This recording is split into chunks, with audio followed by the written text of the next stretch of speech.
पश्चिम बंगाल में मुसलमानों की आबादी में तेजी से विस्तार देखने को मिला।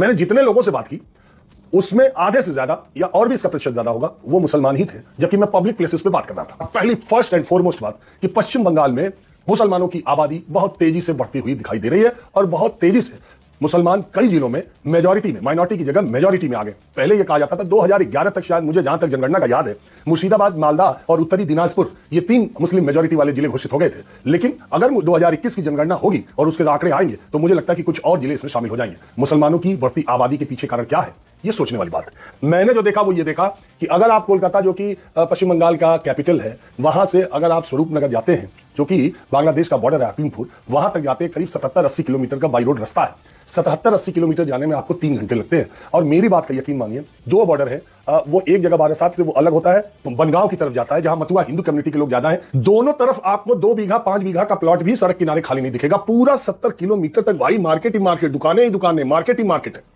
और उन मार्केट में, उन दुकानों में मुझे लगता है कि 70% से ज्यादा दुकानें मुसलमानों की।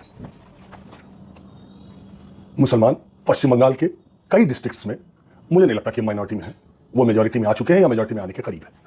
तो जैसा मैंने कहा, इस तरह की जब बात दिमाग में आती है, जब आप देखते हैं तो आपके दिमाग में आता है कि क्या हो रहा है, ये डेमोग्राफिकल चेंज कैसे हुआ, ये डेमोग्राफी में चेंज हो रहा है, इसका असर क्या है, इसका असर क्या पॉलिटिकली मोटिवेटेड है, क्या जानबूझ करके जो अवैध घुसपैठिए आए हैं यही उनकी संख्या को इतना बढ़ाते हुए जा रहा है, चक्कर क्या है।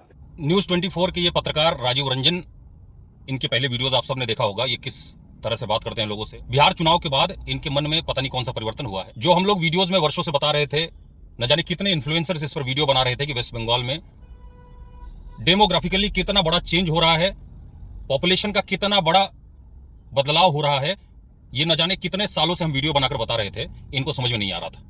ये गए कोलकाता और वहां माइक ले लेकर जब लोगों से पूछ रहे थे तो बता रहे हैं कि 70% से ज्यादा दुकानें जो है किसी रास्ते पर वो सिर्फ मुसलमानों की। और अब ये घबरा रहे हैं, इनके बोलने की जो तरीके को आप ध्यान से देखेंगे तो ये घबरा जा रहे हैं उसको देखकर। यही जब हम समझा रहे थे तब समझ में नहीं आ रहा था। मुझे ऐसा लगता है कि मैं बहुत साल पहले 2014-15 की बात है कि मैं कोलकाता गया था और हावड़ा ब्रिज के नीचे कुछ झुग्गियां हैं और कुछ और इलाकों को जब मैं घूम कर देख कर आया तो मुझे समझ में आया कि ये 10 साल में बहुत बड़ा परिवर्तन लाएगा पॉपुलेशन। और तब भी मैंने ये वीडियो बनाई थी, तब मेरे इतने फॉलोअर्स नहीं थे, तब मुझे इतना लोग नहीं जानते थे, तो शायद उनको बात नहीं पता चली, लेकिन तब भी मैं यही बात कह रहा था। और आज देखिए इनके चेहरे की घबराहट बता रही है कि अगर इनको कहा जाए आज की डेट में, या फिर और कोई लिबरल जो पत्रकार हैं उनको कहा जाए कि जाकर उसी एरिया में अपना घर लो और रहो, तो इनकी हालत खराब हो जाएगी। देर आए दुरुस्त आए नहीं, बहुत देर हो गई आते आते तुमको।